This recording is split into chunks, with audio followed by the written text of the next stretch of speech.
Bonjour et bienvenue dans cette nouvelle saison dont vous emmène en Amérique du Sud.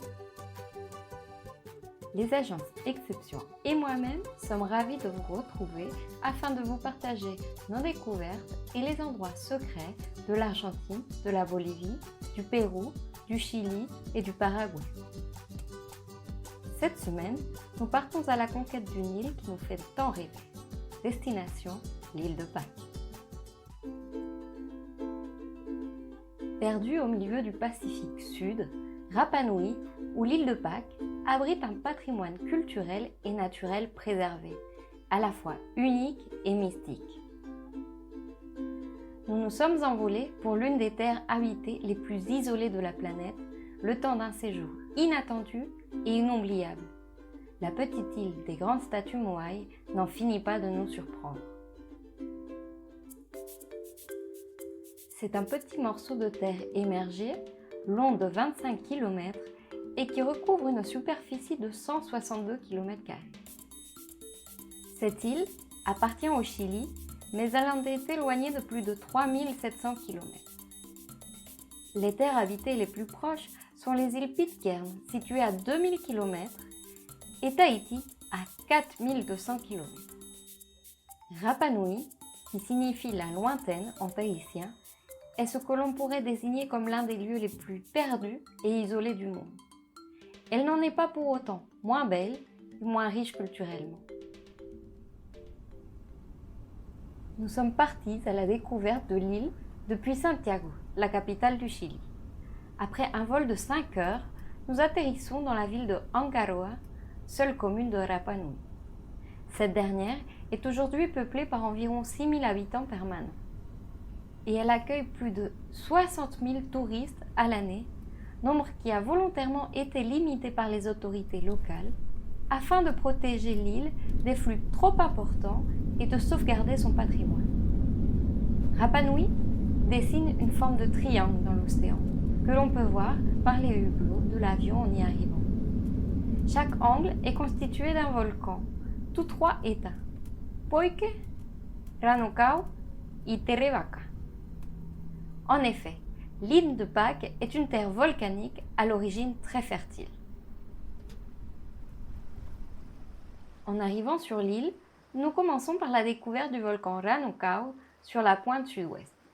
Son cratère fait 300 mètres de profondeur et 1500 mètres d'envergure.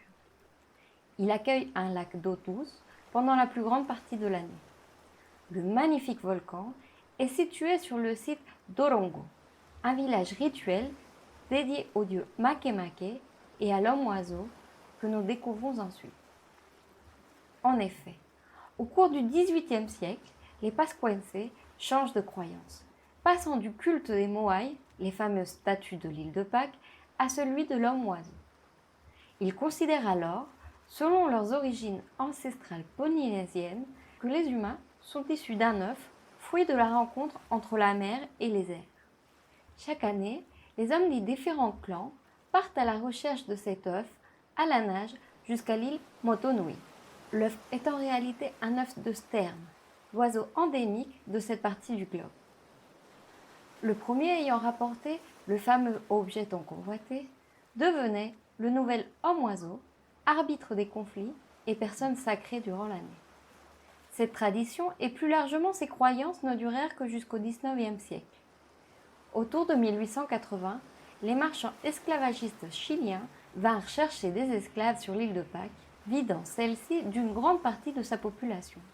De plus, les colons emmenèrent avec eux des virus, tels que la tuberculose, desquels moururent beaucoup de Pascuenses.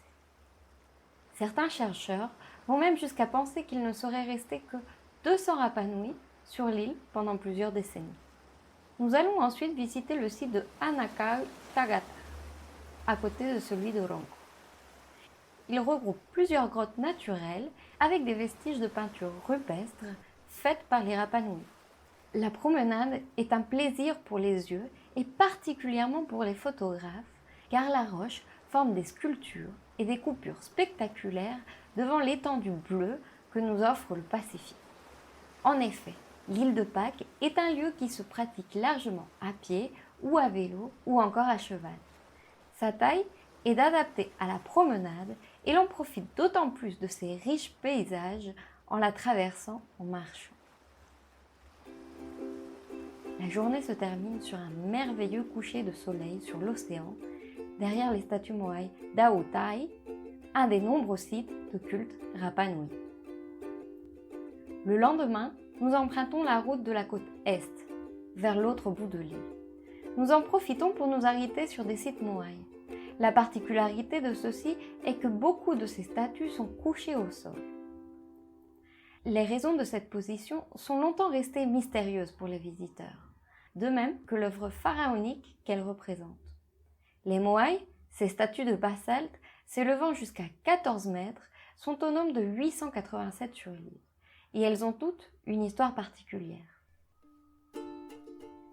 Elles sont taillées dans des blocs de matière volcanique, d'abord transportées sur des rondins jusqu'au Ahu, ces lieux de culte particuliers au Rapa Nui. Une fois sur place, les Moai étaient taillés sensiblement de la même manière. Un nez pointu, un front et un menton proéminent et saillant. Ces statues sont disposées un peu partout sur l'île. Elles datent d'entre le XIIe et le XVIIe siècle environ.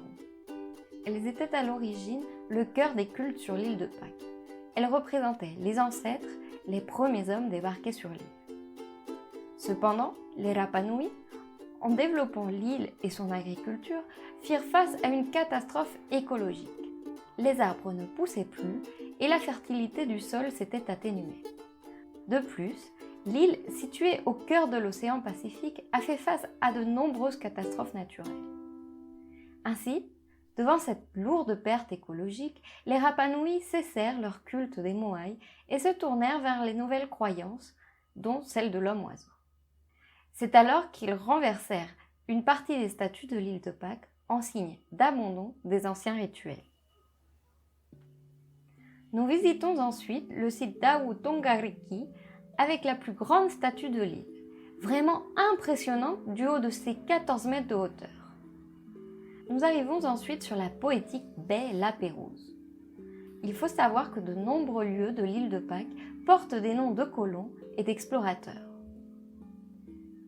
Le nom de l'île se doit à l'explorateur hollandais Jacob Roggeveen qui l'a découverte le jour de Pâques en 1722.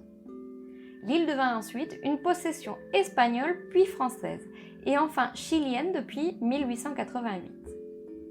Elle est inscrite depuis 1995 au patrimoine mondial de l'UNESCO. Les habitants de Rapa Nui ont aussi l'habitude d'appeler leur île Tepitu, le nombril de la Terre.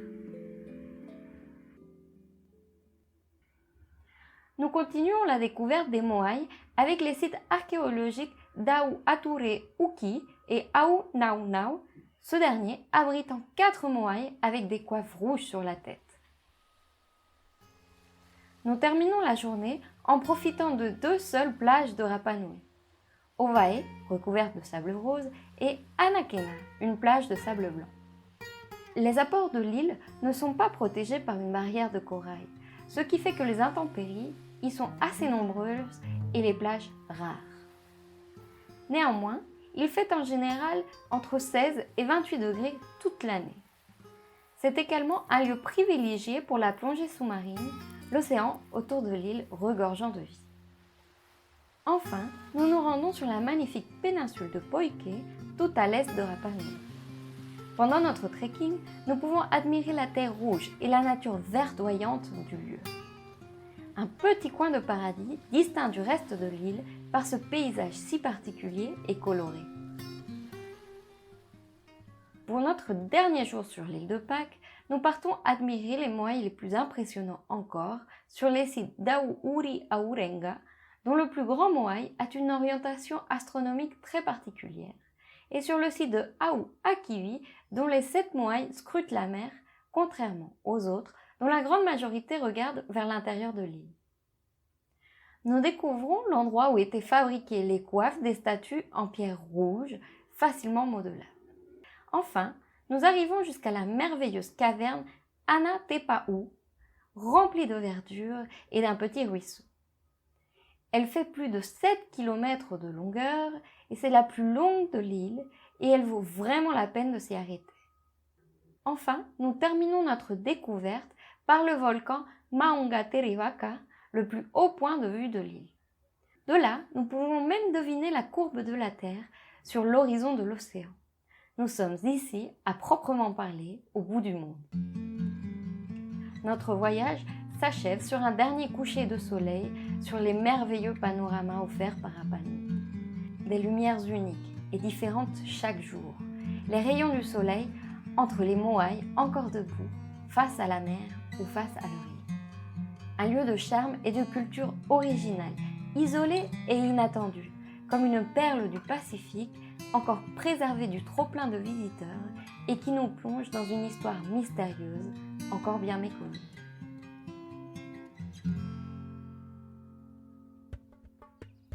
Merci d'avoir écouté ce nouvel épisode dont vous emmène en Amérique du Sud.